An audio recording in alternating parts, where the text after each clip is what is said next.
Hey everyone, welcome back to Cobwebs. My name is Daniel, and today we're continuing this series we've been doing on the channel, ranking my top 20 favorite horror movies of every decade, and today we've made it to the 1950s.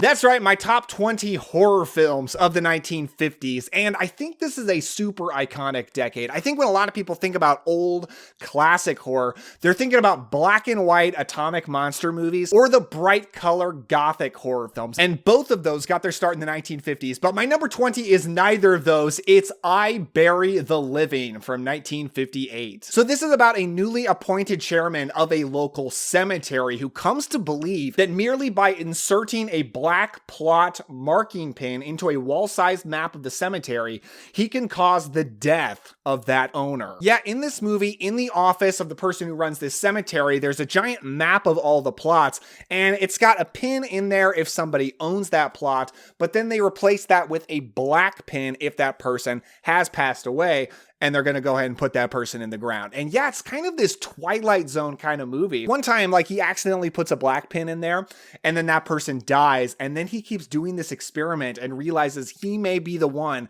causing these deaths. Richard Boone plays the lead in this movie, and I'm used to seeing him as the bad guy in 1950s westerns, but I thought he was really great in this. And the movie starts to make you believe that it might be kind of a zombie movie, and you gotta kind of take that out of your head because the zombie genre wouldn't really become what it is today until the 1960s.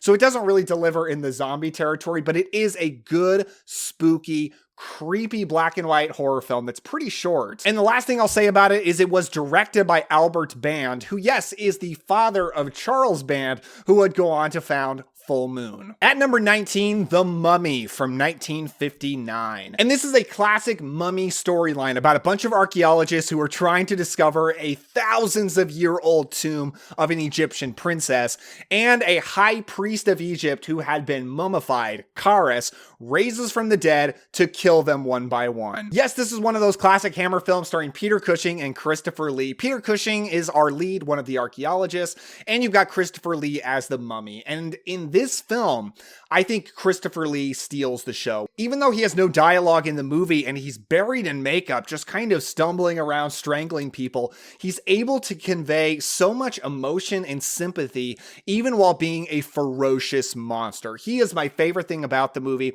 This is a Hammer film that's a huge classic. A lot of people absolutely love it. It's not one of my favorites, which I think you can tell by the low placement on this list, even though it did make the list. A lot of times Hammer films get accused of being slow, and a lot of times I disagree with that. I kind of agree with that about The Mummy. I do think it is slower. It is slowed down by a very long flashback about what happened to Charis, which has got some nice production design, but slows the movie down. And most of the characters are pretty uninteresting, even including Peter Cushing, who I love as an actor. He didn't get the best stuff to work with in this movie. But if you are looking for a classic horror mummy film in which a mummy stumbles around and kills people, this is a pretty darn good one to go with. At number 18, we've got Them from 1954. So this is one of those classic atomic monster movies. As a result of nuclear testing, gigantic, ferocious, mutant ants appear in the American desert, and a team of scientists join forces with the state police, an FBI agent, and eventually the US Army to eradicate the menace before it spreads across the continent and the world. Yeah, if you're looking for a 1950s black and white monster movie, Them is gonna bring it for you more than most of them. It's really good. These ants are practical effects, of course, and they look really good. Fantastic puppetry. I love seeing these monstrous ants on screen, and they're always making this screeching sound that is super creepy. It really adds to a spooky ambiance for this film. I like the cast and the characters, including James Arness, who famously played a 1950s monster that we're going to talk about a little bit later on this list, and Edmund Gwynn, who you might know as Santa Claus in Miracle on 34th Street. Everyone is great, and this film was actually a big influence on James Cameron's Aliens, and when you see our characters go through the giant ant tunnels with flamethrowers blasting any of the ant monsters that they see, it's easy to see how this turned into the Marines' Black blasting xenomorphs. But at number 17 is a giant monster movie I like a little bit more, and that's Tarantula from 1955. So this is about a rogue scientist near a small desert town who arouses the suspicion of the town's doctor when his lab assistant is found dead from a rare disease that involves rapid growth production, which only took 4 days to develop. As the doctor investigates, aided by the scientist's new female assistant, they discover that something is devouring local cattle and humans in increasingly large quantities. Yes, it is a giant tarantula, and this movie is so much fun. It's directed by Jack Arnold, who I've often referred to as the king of 1950s sci-fi monster movies. And this giant tarantula, who, yes, of course, is just a tarantula that they just made look big in the movie, is actually pretty menacing. They did a pretty darn good job. I've seen a lot of movies that try to make a film spider look ginormous, and it usually looks bad. It honestly looks pretty good in this movie. I find the characters very enjoyable.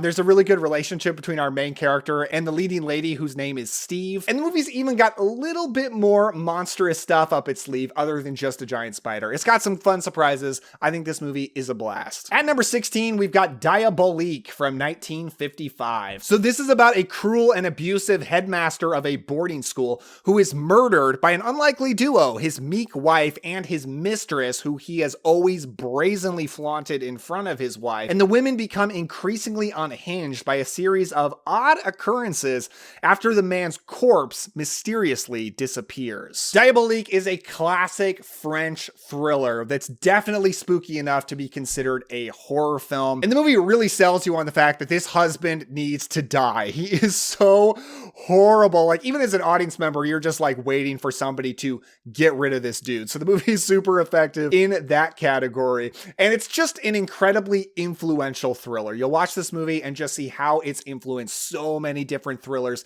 that have come after it. The final scene involving a bathtub is just fantastic. It's so iconic. This is a movie I actually haven't seen in a few years, and perhaps if I rewatch it, it might crawl up this list even higher. But as it is, my memory of it is great enough to get it at number 16. But at number 15 is the iconic The Thing from Another World from 1951. This is about scientists and U.S. Air Force officials who fend off a bloodthirsty alien organism while investigating at a remote Arctic outpost. A lot of people refer to this as a Howard Hawks film. He was actually just the producer. It was directed by Christian Nyby, but I think the person who's made it the most famous now is John Carpenter, because not only were characters watching this movie in Halloween, but John Carpenter remade it as The Thing. And I'll be the first to admit, John Carpenter made it better. The Thing is a better movie, but I still really enjoy this film. I think this film kind of brings it in categories where John Carpenter's film doesn't, in terms of just really charming and enjoyable characters.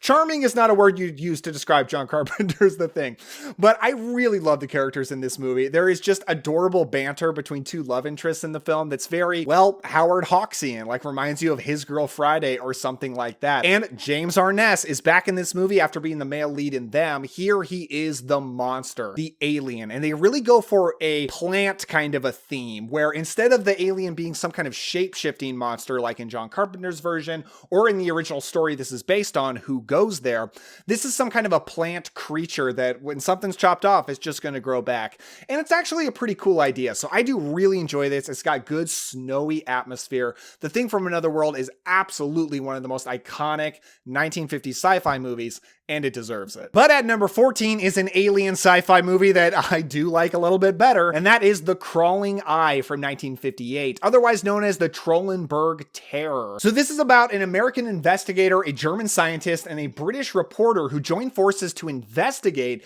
a series of disappearances and mutilation deaths confined to a Swiss Alps that involve a thick, mobile cloud, a telepathic girl, an animate dead man, and tentacled cyclops beings from another planet. Did I just name off a lot of cool stuff? Yes, I did, because The Crawling Eye is awesome. This is actually a recent discovery for me. I just saw it in the past year, I think, and it just kind of blew me away. If you look at the poster for this movie, you are going to see a giant one-eyed tentacled monster, and you might think there's no way the movie's actually going to deliver on that. Yes, it does. Yes, it absolutely does. And it is awesome. I love these monsters. The whole climax of this movie is incredible. But this is another movie that has close ties with John Carpenter, actually, because this was one of the big influences on his film, The Fog, because this is a movie where they see a misty cloud and just think there's got to be something in there. There's something sinister going on with that cloud. Definitely reminds you of The Fog. There's so much awesome horror sci-fi stuff going on in this movie. A lot of decapitations as well. If you haven't seen it, do yourself a favor, check this out. At number 13, we've got The Tingler from 1959. So this is a William Castle movie, and I love William Castle. He was a producer back in the 50s and 60s who made so many really schlocky exploitation films and had all these ridiculous gimmicks in the theaters to try to make the theater experience even more memorable for people, like tinglers being shaken at people. Okay, but what is a tingler? So this is starring Vincent Price. Yes, it's the first, but not the last appearance of Vincent Price on the list. He's a scientist. There's a lot of mad scientists in 1950s movies. I don't know if you've noticed, who believes that there is an organism that lives on everyone's spinal cord that will kill you when you're scared. And the only way to stop it is to scream. Yes, the premise is nuts. It's so crazy. I love this movie. I love all the dialogue scenes where they're just describing this because they're all just being so serious and everything they're saying is so completely bonkers.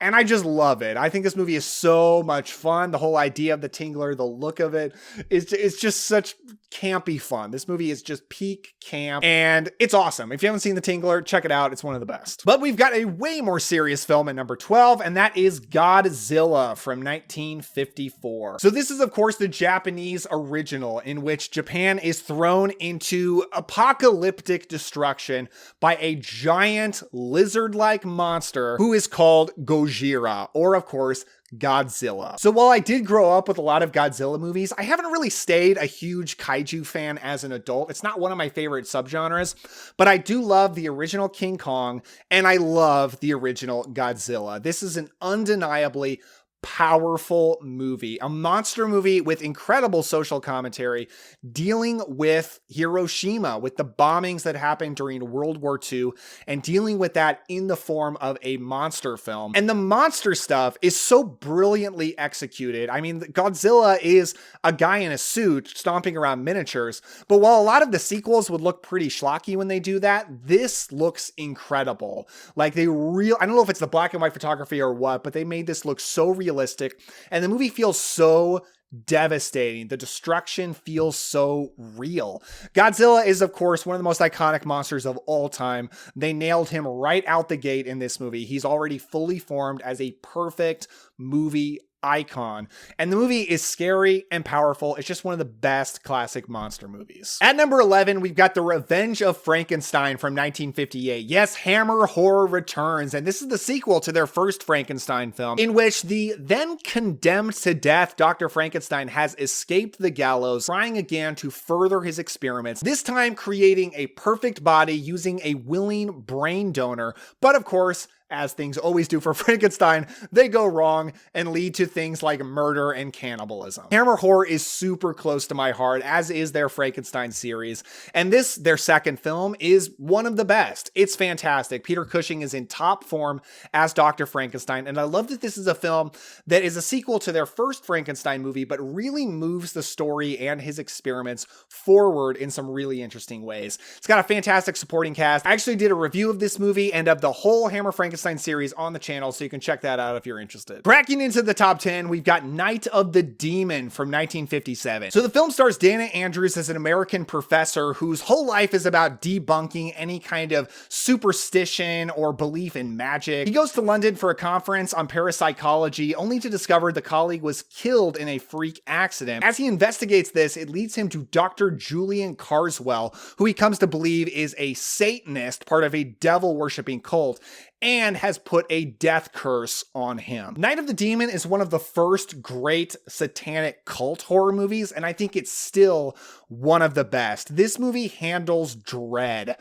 so well, so much better than like so many other movies. As our leading man, Dana Andrews, has been told that he's going to die in just a few days, and while he doesn't believe it at first, the dread that builds as he knows there is a demon that's going to be coming for him very soon, and he desperately tries to find a way out out of it.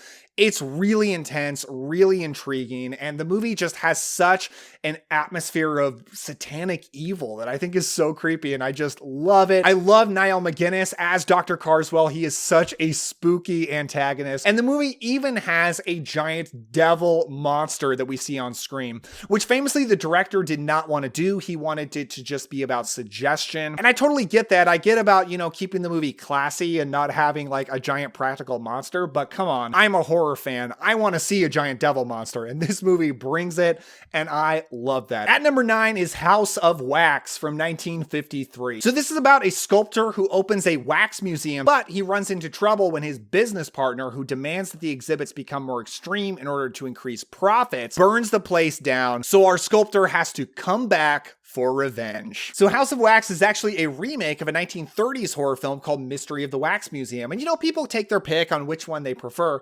Personally, I love the 1950s version. I mean, for one thing, I grew up on this movie, but it's also starring Vincent Price. I love Vincent Price. I'm just such a huge fan of him. He was so great in the 1950s. But this film is actually before he was a big horror star. So this is one of the kickoffs for him as a huge star of the horror genre, which I think is awesome. The movie is a total blast. It was a 3D movie back in the day, so it's still got a lot of wacky 3D effects thrown in there. And in a lot of ways, it's kind of a proto-slasher with a dark, mysterious figure going in and killing people one by one. Almost more like a giallo, actually, the more I think about it. But I love the atmosphere of a spooky wax museum, and come on, this movie is one of the best examples of that ever made. At number 8, we've got House on Haunted Hill from 1959. So this is another William Castle movie, one of his most iconic films, possibly his most iconic film, actually. And it's about an eccentric millionaire who invites 5 strangers to the party of a lifetime. He's offering each of them $10,000 if they can stay the night in a haunted house. Again, starring Vincent Price, and debatably, possibly his best and most iconic character. He is so much fun to watch in this movie. This eccentric millionaire who's constantly fighting with his wife. They have all these incredible, venomous exchanges where they talk about how much they hate each other. And I don't know why I'm trying to sell that as a good thing, but like, it is super fun. Vincent Price and actress Carol Omart are so much fun in this movie. They just chew the scenery. But the movie honestly has phenomenal haunted house atmosphere, and it's got some really spooky moments that honestly really did scare me as a little kid. It's got an iconic jump scare. It's definitely one of the best haunted house movies. Or is it? Yeah, the movie's got a few twists up its sleeve that might keep you guessing. At number 7, we've got Black Pit of Dr. M from 1959. So this is a Mexican gothic horror film about 2 doctors who make a pact in which they agree that whoever is the first to die will find a way to come back from the dead to tell the other one how to beat death and live forever. Yeah, when I sat down to make this list to rank everything, it surprised even me how high I ranked this movie. I just recently saw it, actually.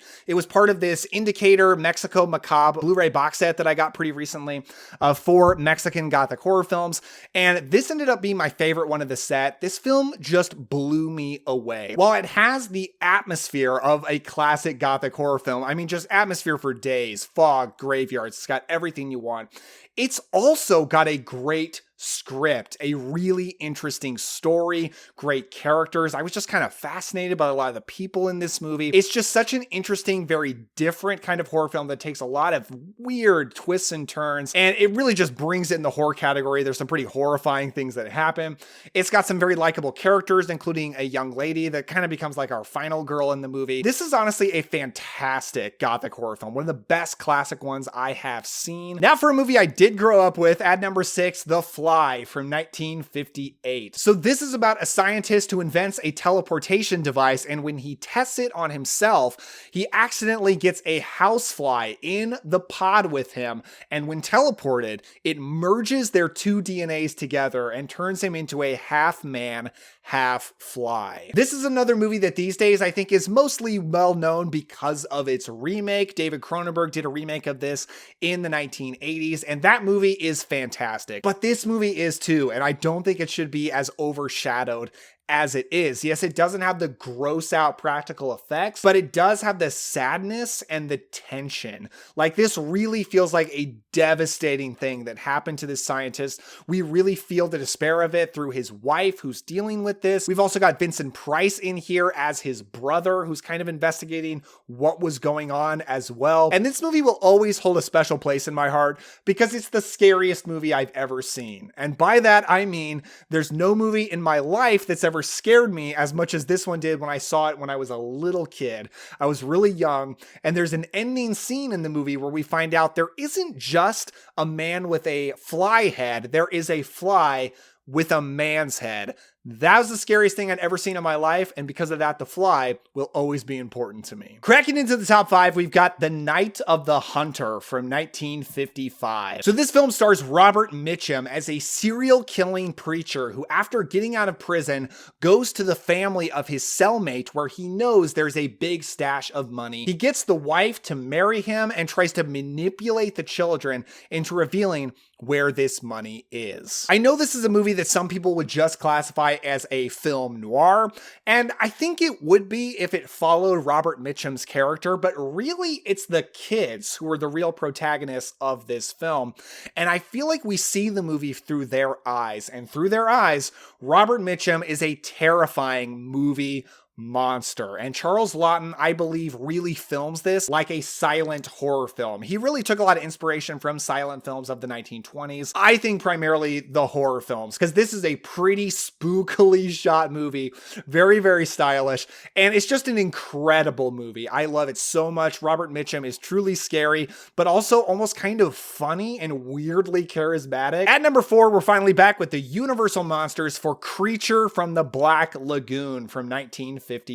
So this is about a bunch of scientists on an expedition searching along the Amazon River who discover a prehistoric gill man in the legendary Black Lagoon. The explorers capture the mysterious creature, but it breaks free, and the gill man returns to kidnap the lovely Kay, with whom it has fallen in love. Come on, this is one of the great Universal Monsters films, one of the most classic movie monsters of all time. For my money, the greatest monster in a suit is Creature from the Black Lagoon. I think this even beats things like Alien and Predator when it comes to the design, the functionality of the suit, the way it moves so realistically, the performance, the character of the creature. This is one of my favorite movie monsters ever done. I love the creature so much. And this is just such a fun, like, expedition adventure movie, in addition to definitely being a horror monster movie. This movie just kind of got everything you want. It's got action, romance, horror, scary Gillman hands coming out while a fantastic score stings every single time. But just barely beating it in the sci-fi category is Invasion of the Body Snatchers from 1956. So this is about a small town doctor who learns that the population of his community is being replaced by emotionless alien duplicates. One of the most classic stories of all time. It has been told and retold so many times. This movie has so many different remakes. It's even got movies that technically aren't remakes, but are using the idea, like The Faculty in the 90s. It's just such a classic story, I think, because it's such a Rorschach painting of social commentary. People can put so many different meanings onto it. I mean, at the time, a lot of people saw this as an anti-communist movie. Others saw it as an anti-Red Scare McCarthyism movie. Today, you can watch it and still put different meanings onto it that are a little bit more modern. It's just such a classic setup. And this version of the story is actually my favorite one. I like it even better than any of the remakes. I love the characters in this movie. I love all the performances, the character relationships, and I find this movie is just such a tight, effective, fast-paced experience that just flies by. But honestly, it was no competition what my top 2 were going to be. I am such a Hammer horror fan, and my number 2 is Horror of Dracula from 1958. This is, of course, the classic Dracula story, but takes a few liberties involving Jonathan Harker actually being a vampire hunter who goes to Dracula to kill him. But when he fails, his friend Dr. Van Helsing, played by Peter Cushing, comes in to destroy Dracula and save Jonathan Harker's family, who have been marked for revenge. So this is Hammer's second color gothic film, and Hammer would really become known for their vampire movies, I think most predominantly, and this is their first vampire movie, and it's phenomenal. I am a huge fan of the Dracula story, and this is one of the best versions of it. You got Christopher Lee as Dracula. I mean, my God, has there ever been a better casting choice? Even though he has minimal dialogue in this movie, just a little bit more towards the beginning, he's so phenomenal in every moment. The physical performance, the fangs, the blood coming out of his mouth. But possibly beating him out is Peter Cushing as Dr. Van Helsing, my favorite vampire hunter of all time. This is just such a lush color vampire movie that is beautiful from start to finish. It actually is my favorite version of Jonathan Harker of all time. So, you know, that's a pretty good achievement. But was there any doubt? My number one is The Curse of Frankenstein from 1957. So this is, of course, the classic Frankenstein story, but with a number of interesting liberties taken in which Peter Cushing plays a truly evil, deranged version of Dr. Frankenstein who will do anything, stop at nothing to create his creature. And when he creates it, it is a hideous, murderous monster who he now has to stop. Yeah, this is such a different and interesting take on the Frankenstein story, but it's really close to being my favorite. I mean, Peter Cushing as Dr. Frankenstein is one of my favorite characters of all time. He's charismatic and interesting, but absolutely evil, but you're just so drawn in and interested in him. And Christopher Lee plays such a sad, sympathetic, kind of pathetic version of a frightening Frankenstein monster. I have talked about this movie on my channel so much. I got a review for it. It's shown up in several rankings, including my ranking of the whole Hammer Frankenstein series. I love this movie. If you haven't been convinced by me to watch it yet, you probably never will be, but it's my favorite 1950s horror movie. So that's my list, folks, but I want to know yours. Let me know down in the comments below. Give a like if you enjoyed this video and subscribe for more videos like this. If you want to stick around the channel, check out this playlist right over here with my other decades horror rankings. With all that said, don't forget to enjoy yourself today, have some fun, and I'll see you next time.